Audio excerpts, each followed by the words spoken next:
Hello there, I'm David Tickner, the Chief Executive of the Civil Service Retirement Fellowship, and I'm delighted to welcome you to 60 Voices, a special podcast we launched to celebrate the 60th anniversary of the Civil Service Retirement Fellowship. In this series, we'll be sharing the fascinating stories and personal reflections of former civil servants as they look back on their careers and the impact they had on the nation. 60 Voices aims to conserve and preserve these important work memories. From the challenges they face to the memorable moments that define their work, each episode offers a unique personal insight into the history of the UK's civil service and the people who helped shape it.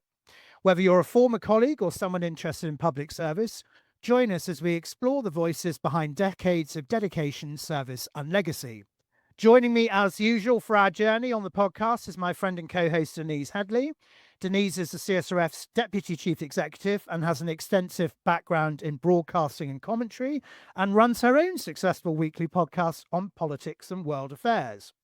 And for this episode, we're going right to the top at the CSRF and we are more than delighted to welcome Michelle Wyer. Michelle is currently the interim chair for the CSRF's board of directors and has served on our board for almost 6 years. She's our staff board liaison officer and our safeguarding and whistleblowing contact. And she's very kindly agreed to join us to talk about her civil service memories. So a big welcome to you, Michelle. We're delighted to have you with us. I'm delighted to be here, David. And I'm going to kick it off with a nice and easy question for you, which is what made you choose the civil service as a career? I was a teacher before I joined the civil service, and if I'm completely honest, that's probably my vocation. But for one reason or another, I think it's subjectivity actually.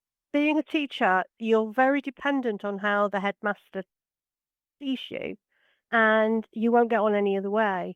And I wanted something where I could achieve through me, through my own success.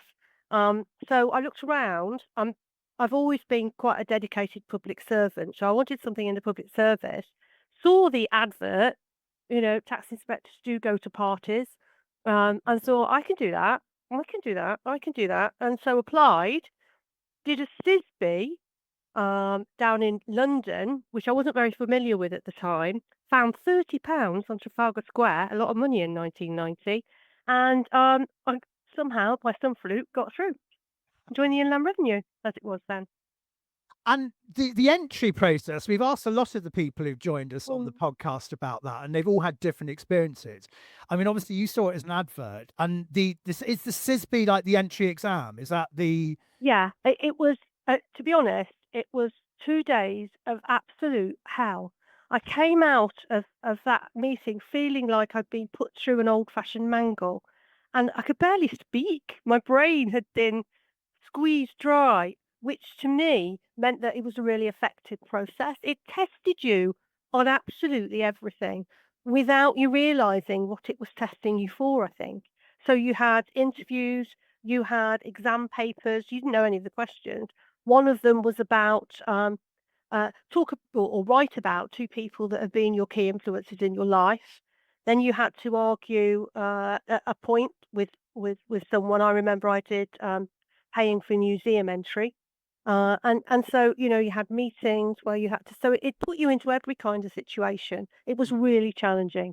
Could I just ask you something about that, Yeah. Michelle? You know, when you said that you went there, so were they testing the potential skills that you think they were going to need Yes. for you to work in the inland revenue, such as investigation, being able to assess whether or not there's an issue with somebody's tax, or so they gave you all of that kind of, they threw that at you in the actual training. It was the initial selection process was generic. It was for all of the civil service, but I was being recruited for the Inland Revenue. So it was more about, here's a difficult meeting, here's some background, now you've got to go and persuade people to do this. They told you beforehand that you needed to prepare a topic for discussion, but they didn't tell you anything else. So it was that sort of thing. It really made you think on your feet, I But think. did your teaching skills, sorry, Dee, to jump in, Okay. did your teaching skills help with that? Because in the sense, Absolutely. when you're a teacher, you're in front of a class, you have to speak, you have to negotiate. Absolutely. I I work for Toca Politics now, and I deliver workshops to policy colleagues.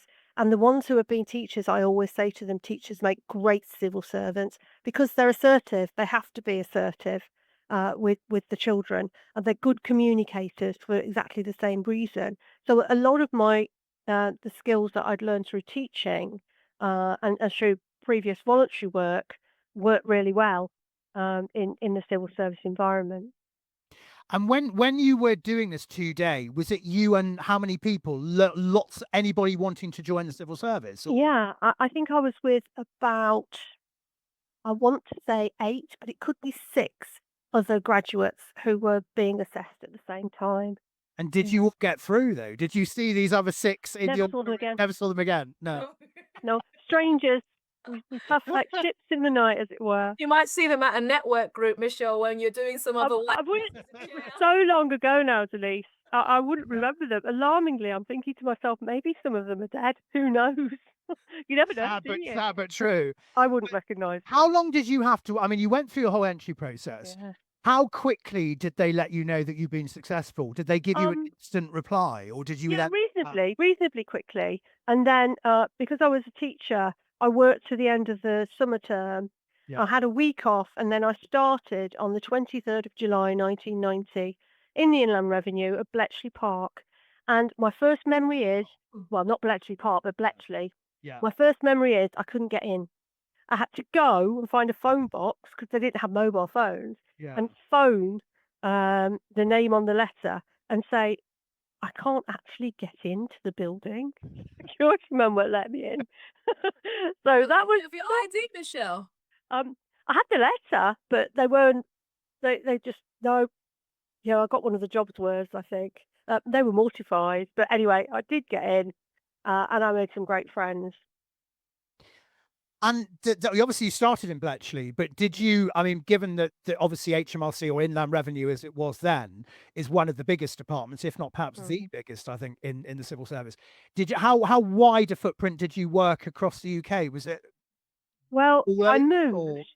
I moved from Hinckley in Leicestershire down to Bletchley, which was a big difference in property prices, I can tell you at the time. Probably still is. Um, and immediately I had to start training in London. So those were two quite big moves for me. But subsequently, I have been everywhere in the UK, you know, everywhere through the work that I've done.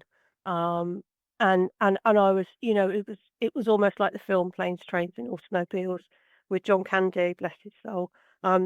It was just part of being a senior leader at that time, less so now we've got this sort of thing, Zoom and so on, was being visible. And so that involved a lot of traveling in my career. And did they? I mean, obviously, getting up to the level that you did, being a senior leader. I mean, I would imagine your aim was always to reach that, to work your way up the ladder, and obviously get to a point where you were at a particular level that could make influence, and obviously be in the senior Yeah. capacity. Were they encouraging and supportive, and was there an obvious route for you to achieve that when you Um, started? when I started, the first thing I was required to do was to study and pass exams. So I spent the first 3 to 4 years um, working harder than I've possibly ever worked before Mm. to learn bookkeeping. We had a bookkeeping exam. The results, no, I did my bookkeeping exam on the day that Thatcher resigned, November 1990. Then I had uh, another year doing what we called full training one, another exam. Then another year, full training two, where across those two, we had to learn 400 tax cases. It Wow. was it was practical as well as a test of memory of the law. It was the toughest thing I've ever done, without a shadow of a doubt. And passing it was a huge relief. And then you had to do a work test as well, Mm. which was also quite stressful. So those first 4 years were really, really hard work. Um, but as I said, I knew that if I committed to that hard work and put my energy and time into, revision, I had a revision plan and everything, that I would get success. I'd get quite a significant pay rise. That was my first objective. Mm. Once I'd emerged from that and done sort of a year or so doing practical hacks, then I sort of lifted my head up above the parapet and I thought, right, what else is there for me here? And yeah, I think I think I was supported. I didn't feel unsupported. Mm. Um, but I thought, I mean, at that time there were very few women in the SCS, um, and and that was, I think, what led me later to set up the Women's Network with Leanne Elmond, as she was then, and try and do something about that. And we have now addressed that issue. It was addressed. It was about awareness raising, I think, and also, I suppose, the issue of social mobility has always been um, something that I'm interested in because, I mean, at the time, my DI spoke to me in Latin. Really? There's very lovely Alan Sims. I had to go and buy a Latin book to understand what he was saying because I never did Latin. And Uh, why was that? Was that just a gameplay element or no, he was no? a lovely guy. Yeah. He used to smoke Rossman's, which he kept in a silver cigarette case. In the days where you could smoke in Yeah, offices. yeah, yeah. And he was a lovely guy. It was just his thing. And there was a lot of Latin in some of the old tax cases and things like that as well. I think that had something to do with it. But it was like a different world. We had a tea lady, a wonderful woman called Doris, and they used to come round. She used to come round with a trolley twice a day, every day, to give me tea. And I would be, And cake, I would hope. I know. And I came from a working class comprehensive school Yeah. to this, whereas suddenly I had my own office and someone was bringing me tea. It felt like I'd gone back to the 1950s at the time. It's very interesting you make that observation because we did a similar interview with Fred, who's Oh, obviously right. our new treasurer, and his observations were very, very similar to that Yeah. because his roots were very humble, and he was suddenly confronted with this completely, I mean, that's the Humphrey-esque, Yeah. hierarchical structure of what he'd walked into, and Mm. he'd been successful. He got to a particular level, and it was like, my goodness, I don't quite know what I'm seeing, and it's a world that's not something that I've been used to or Yeah. grown up in or anything like that. But bringing back the point about the women in the civil service. I mean, we Mm. over many years have done several features in our newsletters about women in the civil service, and the fact that it's taken a doubly longer period of time for people to get equality, people to get recognition. And interestingly, what you were saying about setting up the network, they had a obituary for Stella Rimington, which I heard on the radio 4, and Mm. they were saying she was very trailblazing in the sense that she was the first female field officer who managed to persuade MI5 to actually let her out in the field other than sitting at home, tapping on keys and doing typing. I mean, HMRC, I guess, was very similar as many departments were then, in the sense that it was male centric, and obviously, from a female perspective, you had to sort of crowbar your way in and say, we Mm. are here, we have got ability, we have got talent. You need to sit up and take notice. So, which must have been a bit of a challenge. I think when I first joined, that was definitely the case. The board was very sort of uh, middle-aged men in suits. It appeared to me. We went down to meet the chairman at the time. Gosh, what was his name? I can't remember. And I think the person who changed all of that was Sir Nick Montague, if I'm absolutely honest. He was a real trailblazer for diversity. Just before we merged, he was absolutely brilliant. And he introduced everyone uh, to to the concept, really, that, as a woman, as someone who was differently abled and such like, you had as much right, in fact, possibly more, because you were representing the citizens that we serve, Yeah. to be right at the top. And I think um, even now, in the news just recently, the civil service is talking about getting working class people in to do internships. Absolutely right. Absolutely right. Um, if anything held me back, I didn't think it was my sex. I thought it was two things: my class and my sense of humour. The civil service isn't a Really? place where your sense of humour is Yeah. valued. Yeah, very much so. But not always. when I worked for Mike Clasper, who had come in completely fresh. He'd come in from the private sector. He was running the airports. Um, he had no preconceptions about grade, and that was really fresh. So he, when we built a relationship, he let me try things that no one already in the civil service, I don't think, would have let me do. Mm. And that was important to me, in terms of feeling valued. Can I just jump in there? You Yeah, just said that your previous boss or the person you just made reference to, he allowed you to be creative and he gave you the yes, space for that level of creativity. yes. Would you say that that was one of the more enjoyable periods of your working relationship, or not working relationship, but your work experience in that space? Because you had the chance to be innovative. Yeah, I mean, I had the chance to be innovative quite a lot when I was in training. I had some great managers, and I could write my own courses, and I could work with the people who would be, were in the business. So that was quite creative. Then I helped set up a brand new directorate from nowhere. Again, someone who came in from outside the civil service, and was less constrained by gradism, in my view. So that was quite a creative time for me. And then I was the president of the Association of Revenue and Customs. That was incredible. That was like running your own small business. It I was bet. brilliant. And were you the first female president of I was the second. as a second? Fran was president right back in 19, I want to say 90, when I Mm. 1990, 91 when I joined. I was the second female president and the first grade 7 president. I was grade 7 at the time. So it was quite a big deal. And I remember sitting in the office at Caxton Street surrounded by all these tax books thinking, God, what have I let myself in for here? But it was brilliant. What did it Honestly, involve? Because it, an ordinary person's not going to know what it no, they're not. was. Tell us a little bit about it, because like hopefully we get more people listening that don't know anything Yeah. about the civil service.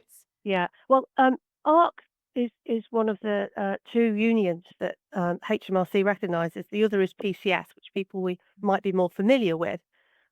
So we represent, at that time, we represented grade 7s and above across the civil service. So what did I do? Basically, I tried to uh, make our processes more business-like.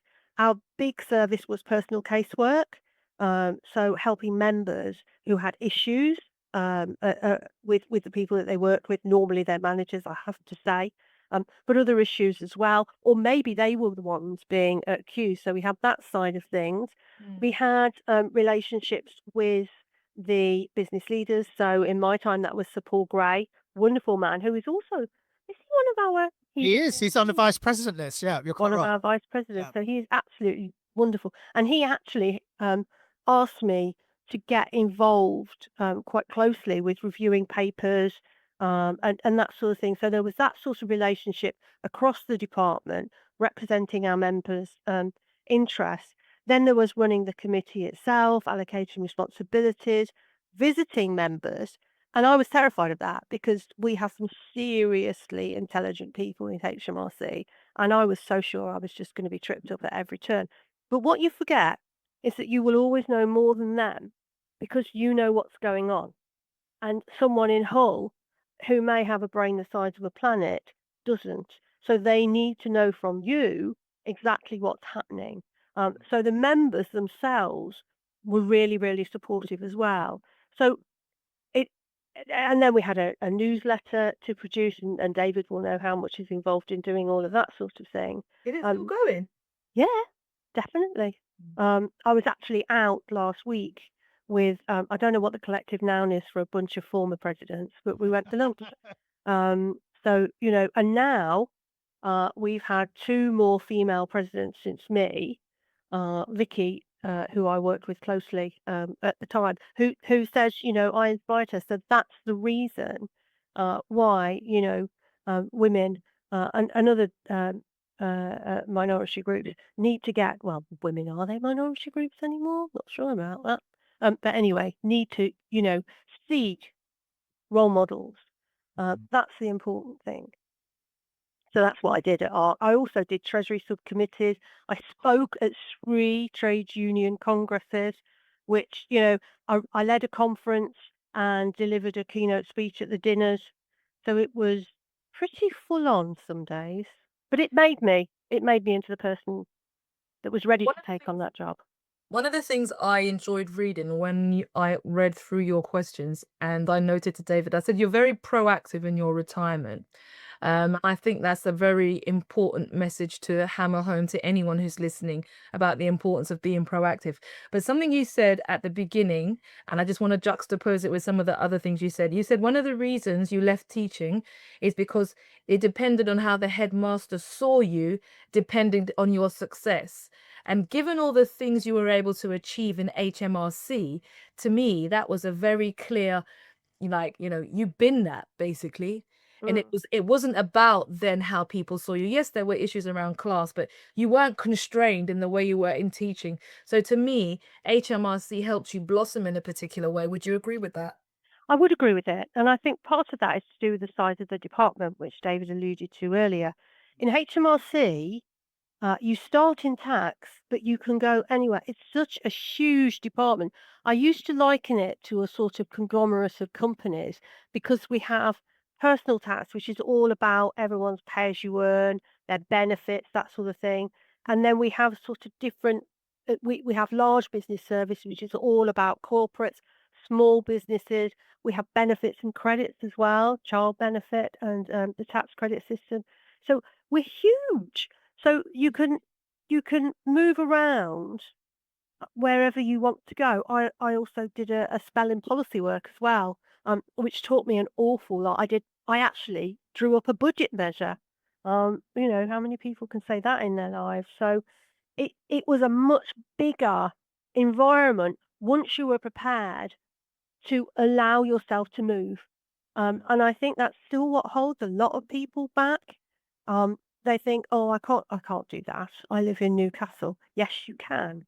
You can either move or you can find ways around it. And that's what releases you in many ways, not feeling constrained by your current situation, and where you are. The CSRF, the Civil Service Retirement Fellowship, is a charity set up for civil servants by civil servants. In 1960, Douglas Houghton MP highlighted the need for an organisation that supported retired civil servants offering friendship and companionship. 59 years later, we are still carrying on his dream. You can find out more about the CSRF at our website www.csrf.org.uk. Why not sign up to become a digital donor for £3, less than the price of coffee? Or you may wish to volunteer. Contact us via the website. Can I jump back with a quick question? Sorry, Dee. Feel free. Yeah, go for it. Okay, right. Could you tell us, because of what you've said about your journey as a woman, as someone who came from very working class roots, tell us about the Advancing Women Award that you got in the workplace. You said that was one of your most, oh, look, you got a big smile on your face. That's so nice. Yeah, it was one of the most, one of the more rewarding things that you remember. There was a lot, but this is something that you're particularly proud of. Could you just elaborate on that? Yeah. So Bernadette, now is it Kenny, was one of the director generals, and she was quite passionate about women in the workplace. I mean, she was a DG, and she'd worked her way up, EG? director general, sorry, Okay. in HMRC. But she was really down to earth, and very approachable and friendly. And she asked Leanne, who was a fairly young fast streamer at the time, and I, if we would lead up this network. Um, and so we did, and we took advice from other people on how networks would be set up. We were fortunate because I was working in chairman's office at the time, and so I could pull on some of the big names around the department. And also Mike Clasper worked quite closely with Sir Gus O'Donnell, so he launched our event, which was fantastic. And then basically we went around the country talking about what women can do.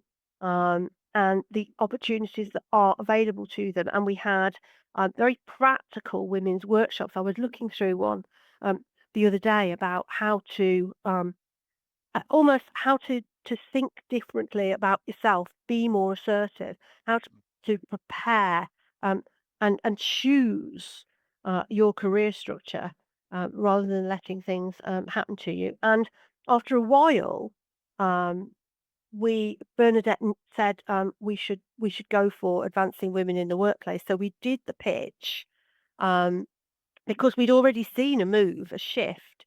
Now that was partly, I think, due to Leslie Strathy, who had followed Sir David Varn. No, Lynn Homer maybe, or was Lynn Homer? No, Lynn Homer was after Leslie, but Leslie Strathy had come in, um, and she was like me.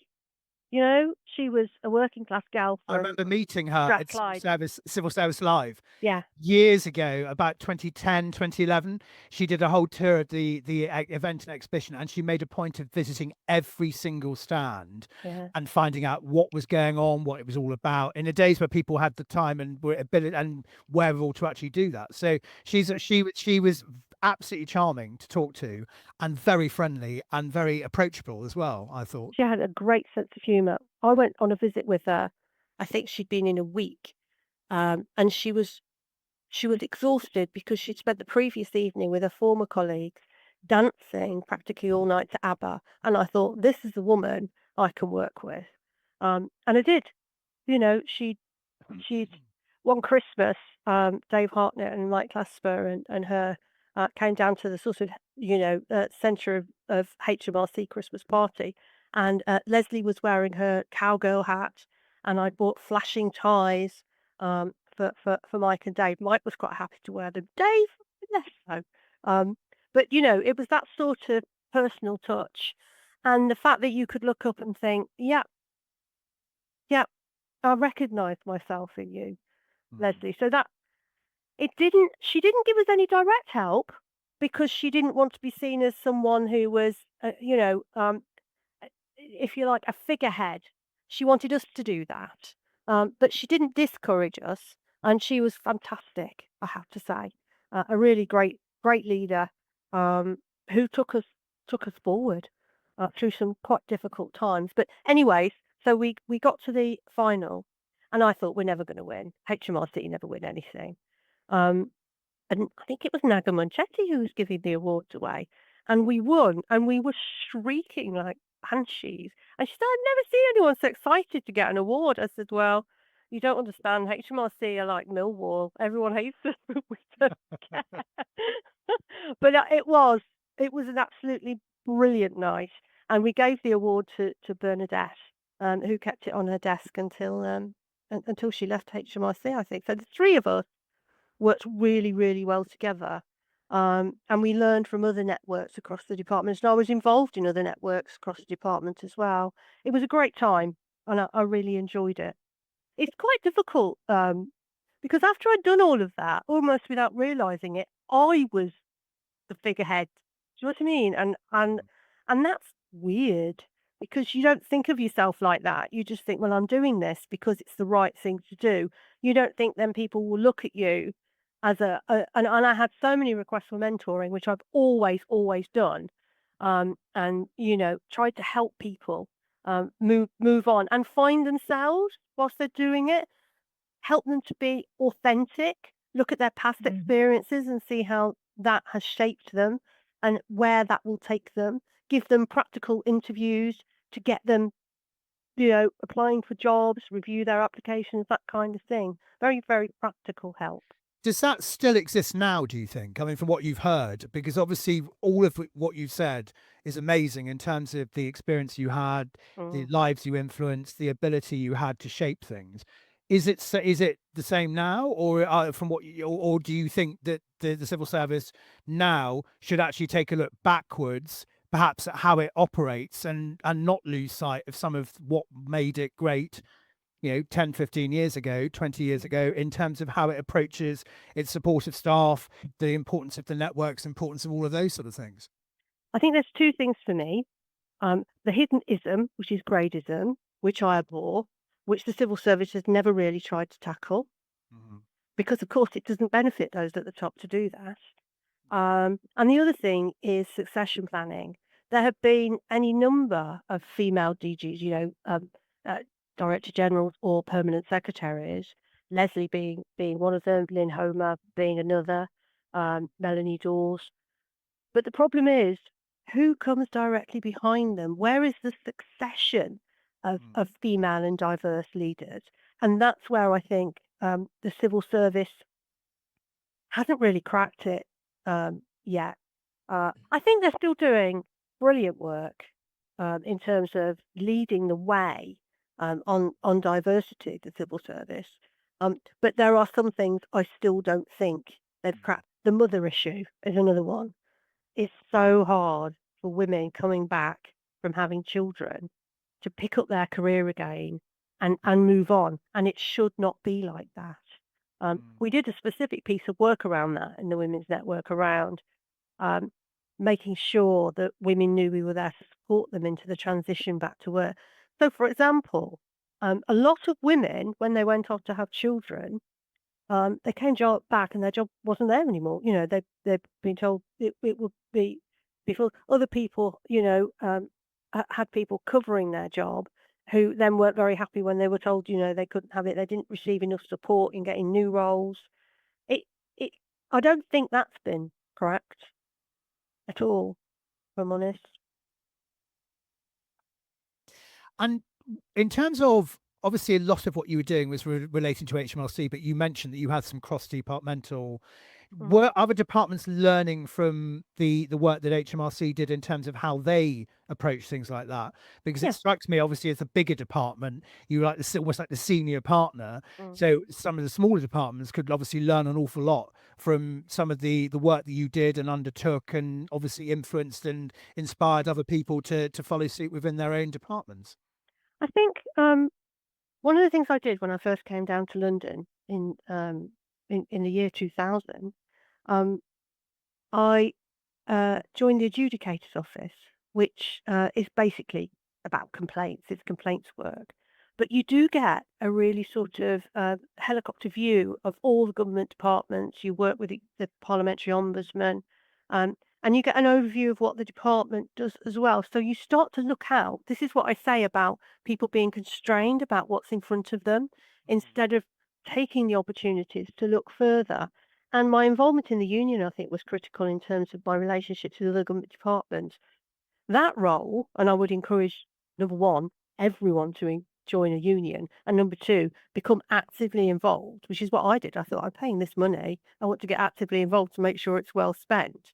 And Mm. I would encourage everyone to do that. But I knew people through the FDA, which is the mothership, if you like, of ARC, who were in other government departments. Sue Jarvis, my predecessor at CSRF, was president of FDA, very early pioneer in that sort of role. So, and you had contacts to other government departments, which are notoriously hard to develop and grow through the union, Yeah. and that helped to, if you like, spread the word. So the FDA, started doing a lot more on equality, and Sarah Guerra, also from HMRC, had a lot to do with that. She was brought in as the FDA quality officer and worked with the lovely Wendy Jones, who sadly is no longer with us.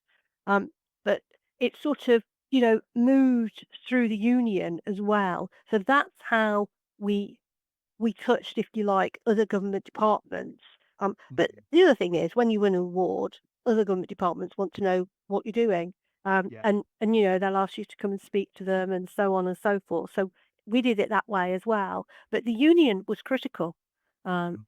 for that sort of spread, I think, of the feeling, as it were. I've got a quick question for you, Michelle. What would you say was one of your most difficult things to manage during your career at HMRC, and how did you resolve it? Um, so I think difficult to manage. People management is always a challenge. Um, my mantra in management has always been there's something I'm going to really like about that person. All I have to do is find out what it is, and then we will be will be in a relationship. I never have believed that management should be about, in any way, shape, or form, power. There are times when, yes, you have to say to someone, I would rather you do this and not that. But if you are, in any way, shape, or form, as a manager, using power as a tool, then you are a terrible manager and a very, very, very bad leader. But I've had times when I've had to manage people um, out of the department, and that's been quite tough. I had times when I've had difficult working relationships with the people who have been working with me um, in a very stressful environment, and I found that very difficult. And I'm not sure I handled that particularly well, to be honest. I tried my best, which is all you can do, Yeah. but I don't think either of us left that relationship feeling um, that it had been managed particularly brilliantly. I did what I could, but I think if you said, when do you feel that you failed? That would be my time, I think, because it just wasn't working. And like any relationship that isn't working, I say this when I'm a mentor, if your relationship, particularly with your manager, isn't working, leave. You are the one who has to go. So find something else, because that environment, however hard you work at it, is rarely ever going to get better. And that's my one key piece of advice for people that I've mentored, to be honest. So can I just jump to your retirement and Yeah. just talk about how, when you were coming up to that point, what was your approaches to it and what strategies did you deploy, and how had you looked at your colleagues Yeah. before you and took any lessons from them? Well, I was head of national minimum wage enforcement from 2011 through to 2014. Now, that was probably the most full on job, 60, 70 hours a week that I'd ever had, but also possibly one of the most rewarding. And when it came to sort of like the end of my term, I thought, right, I want to go back to tax. Um, and I did. But the trouble was, the team that worked with me was so brilliant, I barely had to do any management. They managed themselves. Um, so I looked to other things like grievance, but it didn't stretch me as much as national minimum wage had. And then I had a number of illnesses, and I thought to myself, right, is it worth me actually carrying on? I don't feel like I'm adding as much value as I could. I did quite a lot of grievance work around that time as well, and I was still doing networks. Um, and I thought, if I retire then, what will I do? I remember having a coach when I was at National Minimum Wage who said, what are you afraid of? And I said, retirement. I don't know what I'll do with myself all day. I couldn't possibly do it. And now, at that point in my life, I was thinking, what would my days look like? And that's what you have to do, I think. You have to think, okay, what would my days look like? And does that feel okay? Does it feel, not sound, does it feel okay? And at that time, I was still having a fair bit of clinical treatment, so I knew my days would be tied up like that. But I got my primary school where I'm chair of governors, and I knew I would be doing that. And that's pretty much in and out sort of thing. Um, and, you know, I, I knew I'd be okay. Um, I retired in 2019. I did quite a lot of travelling that year, as well as carrying on as chair of governors. I had huge plans for travelling, and then whoa, pandemic happened, and that Yeah. changed everything. As well as, of course, becoming deputy chair of CSRF at that time. Madeline and I think, started in the same week or the same You month, did, yeah, within about 5 days of each other. Yeah. and we had a little chat. And before we even had our first board meeting, Yep. pandemic blew everything up. You'll Yeah. remember, David. Yeah. So all the plans I've made, I'd saved. What I'd done is I tried to live on the income I knew I'd get from retirement for a year before. Um, and so, all the money I saved for my holidays, there weren't any holidays. I knew we'd bought a place in Cyprus in 2017 before I got ill. So I knew I'd be going there. But that was quite a difficult time because it didn't allow me really to retire as I might have planned to. Mm. And I'm like a lot of strong women, I don't like having my plans thwarted. Um, but it actually, for me, gave me a time to reassess things. But before I retired, I thought, right, what will a day look like? And will that be okay? And it was good because I could travel where I wanted. I could see my family once a month. I could go down to Brighton and see my friend once a month. I could spend days at school without sort of feeling constrained by the time I had. And I wasn't doing as much work traveling. So that was all great. The one thing that was very different, because my poor husband retired a week before the pandemic, can you believe? So he had no Absolutely. Yeah. opportunity to. One thing I wasn't prepared for was the amount of time I would spend with my partner. Now the pandemic Yeah. made that more intense. But I went on a retirement course, which was very helpful, that the department ran. They don't run it anymore, which is why the CSFR product is absolutely critical because it does make you think about things. Yeah. Um, and they'd hinted at sort of and think about, how your relationship will be. That's what I wasn't prepared for. We were together 24/7. And like I say, I'd had jobs where I was doing 67 hours a week. I'd come in, go to bed, say good night, say good morning, and that would be it. That was Yeah. quite tricky to manage that because we're both I mean, quite it's strong. very interesting. I mean, you very kindly shared some nuggets before we did civil service live workshops this year. Mm, And both those, the living the year on your retirement income and readjusting to knowing your partner, was every single person who were in our workshops resonated with that, in terms of actually they like the idea of that's a very good planning idea to obviously prepare yourself from the financial point of view, but the readjusting to having more time to spend with your significant other was also a yeah. significant thing. So, I mean, I think you obviously went into it with a very precise way, Michelle, which Mm, perhaps is more so than some of your. I think that was a great couple of questions that you were asking yourself. What does my day look like and Exactly. what do I want it to feel like? Because I think one of the things that have come across to me with the work that we're doing is that a lot of the time, a lot of people will live for 30 summers after they retire. So what do you do with all of that time? It's not an extended holiday. And if you can no. plan to do certain things, and I noticed here that you said you've also become a part-time trainer, training policy advisors in the civil service. So, in a way, I think you may have thought about your retirement as being very proactive, not as something as just a long period of time, but it links into the areas where you were able to develop yourself, leadership, management, policy. So I think in a way you thought, okay, retirement is here, but what can I still do with Yeah. the skills that I have? Do you want to just maybe chew over I that? absolutely did, Denise. You're absolutely right about that. Um, right from when I was 16, I volunteered at a local social services nursery over the summer term because the summer term was a long one and I didn't want to be bored and I love children. So I started voluntary work when I was 16. And after that, I've worked for Women's Aid. I took a part-time job at another social care nursery and worked on after my job was done there. And I've always done voluntary work, um, and so that I knew that would be a focus for me when I retired. It was just a question of what, and I have to say I didn't expect to say, "Would you be interested in CSRF?" It wasn't, it came out of the blue. I knew I'd got the school.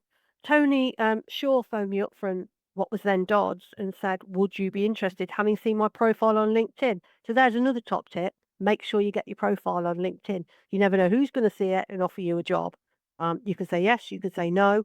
There's also a publication that goes round. Oh, I can't remember what it's called that looks for public sector volunteers and gives you board roles, paid and unpaid.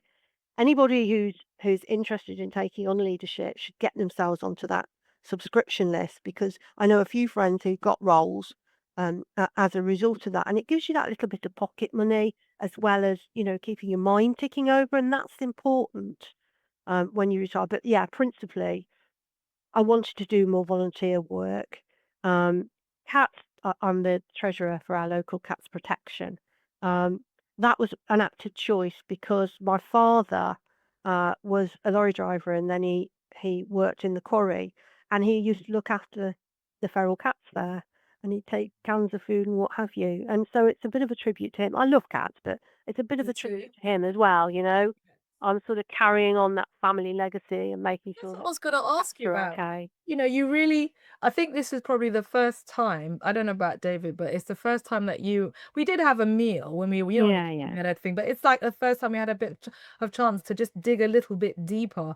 And I think that's been very rewarding. And that's why I'm trying to find. I just was in my head, where did you get all that gusto from? Is that from your family, your background? What was that? Do you Where know, did that all come from? I'm going to take you back to my nan, who I wrote about as one of the people in that SISB essay who influenced me the most. My nan had 7 children, one of which wasn't her own, but we won't go into that. Um, and my grandfather was a miner, so he was in a reserved occupation during the war. So my nan had 7 mouths to look after, and she did it. She did it by turning her garden into a food production factory. And she was an incredible inspiration. When she was 13, she was taken from the valleys, and I've been to her village, it's one street, to London to work as a scullery maid. Can you imagine that? Taken at 13, and then she went back. I can't imagine what that does to you actually. It's trauma. Yeah, it must be. But she worked so hard, my nan, and it gave me my work ethic, I think, as did my mum and dad, to be fair. But my nan, it was incredible, and she also gave me my, I suppose, sense of Celtic. Where are you Because from originally, Michelle? well, I'm from the Midlands because in those days my grandfather and my nan moved over from South Wales, from the mines Okay, there to the okay, right. Midlands, to work in the pits. And my dad worked in the pit. Most of my uncles worked in the pit. So they all moved over. But my mum was born in Wales, and my grandfather on my dad's side is Irish. So I'm doing an Ed Sheeran here. I'm reclaiming my Celtic cultural heritage. But my nan was the one. She was she never stopped working. She was an absolute What does inspiration she to have in her me. garden? What did she She had grow? Potatoes, she grew everything. carrots, Yeah, tomatoes. and she did it all the way into, her 70s. And I Well, you have remember to sitting keep on her the back going, step shelling peas and, doing all that sort of thing. And that's what my parents and my nan did. I started at a very early age helping around the house and working. And I think when you do that, um, you're always looking for something to contribute, to do. Um, but I knew that when I retired, it would be things that I chose to do rather than what the department decided, I should do. My life was my own to take those choices and make the difference that I wanted to make. So that's what I've become involved in. I just think that's just really, I just wanted to get a sense of the history because I think Mm. that's really come across in the Mm, interview. That definitely. sense of the type of person that you are and the roots that you came from and what has influenced you because you spoke about, I've always wanted to do volunteering. I like working with children. I've always wanted to expand myself. And I think one of the key themes that came through with this conversation is that you never wanted to be constrained. No. You wanted to fly. Mm. Yeah, Absolutely. I think that's And presumably, Michelle, the other thing in retirement is you've kept in touch with a lot of people you work with, I guess, yes, I which have. is obviously Yeah. where we come in as the CSRF is obviously encouraging, maybe encouraging those friendships to last Yeah. beyond work and obviously reaching out into retirement as well. Yeah. And given your longevity of career, I'd imagine you've got a whole list of people that you revolve around catching up with all the way through the year. I have. But do you know what I've learned in retirement? I am perfectly happy with my own company. And I never thought I would say that because I'm quite a social animal. Mm. But, I'm perfectly happy going to the theatre on my own. Reading is something I absolutely love. And I spend many hours a day doing it. And that's been really satisfying for me. And I suppose that's another top tip. for people who are thinking about their retirement. Make sure that you are comfortable in your own skin, your own, Absolutely. that's really important because you're going to be on your own dealing with your own thoughts quite a lot. I mean, obviously, I do a lot of voluntary work. I go to the theatre once, sometimes twice a week because I love it. I read, I visit my family, I visit my friends, but I spend a lot of time on my own and I like it. I've even been on holidays on my own, and that's okay as long as you make sure that you feel safe. But I do think it. that's Do very, well. very sage advice, because I think an awful lot of people, particularly if you're single and you Mm, spend a lot of time working 24/7 at the expense of having any interaction. I mean, you may have extended family, but you don't have immediate family. You can get into that rut of work, work, work, work, work, work, work. And then before you know it, you're like, well, I actually don't have a life outside of work and I need to find one, because mm, inevitably there will come a point where you finish working and you need to, as you quite rightly say, feel comfortable in your own skin to rediscover what you can do. And if your whole life is revolved around work, having that alternate option, I think, is absolutely essential for your own sanity and survival. Definitely. I speak as one who's not looking forward to myself. No, but genuinely, it's been I very. agree. I think that's such an important Yeah, point. It is absolutely. about you have to be Yeah, happy in your own company. yeah, And one of the absolutely. things I like doing is I like to go camping and I go alone. And I don't wait for company. I mean, I've taken my mum a few times, my sister, my children have outgrown it now.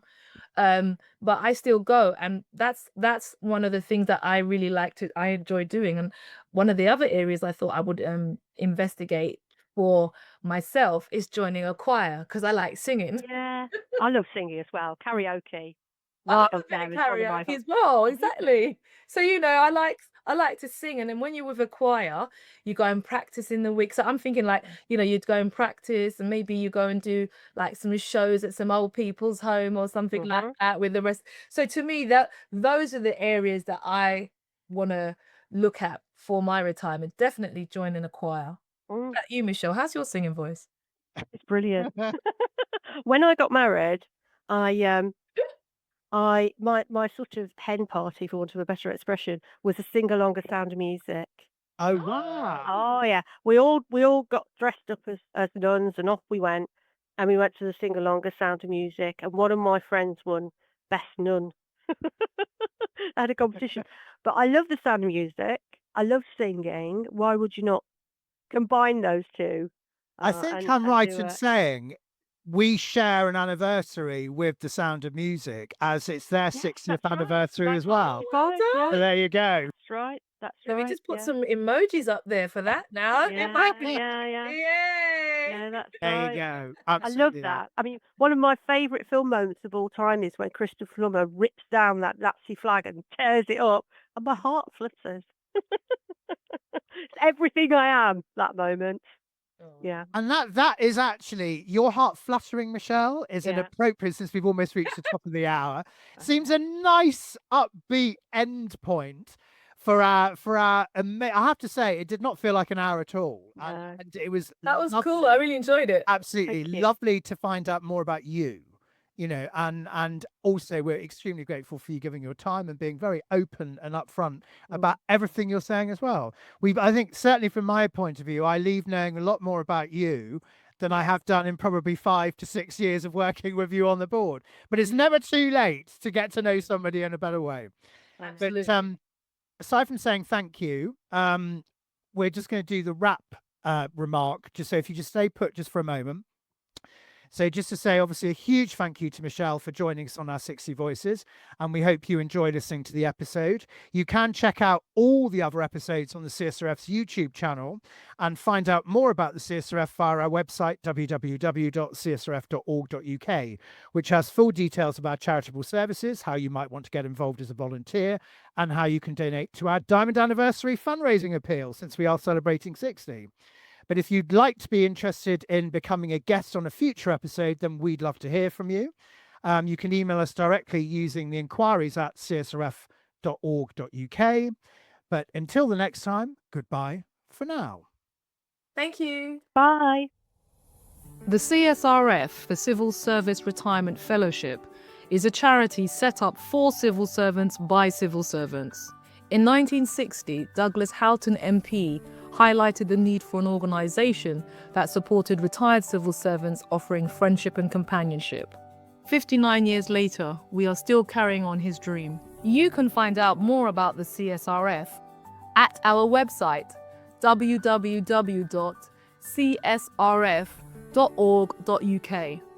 Why not sign up to become a digital donor for £3, less than the price of coffee? Or you may wish to volunteer. Contact us via the website.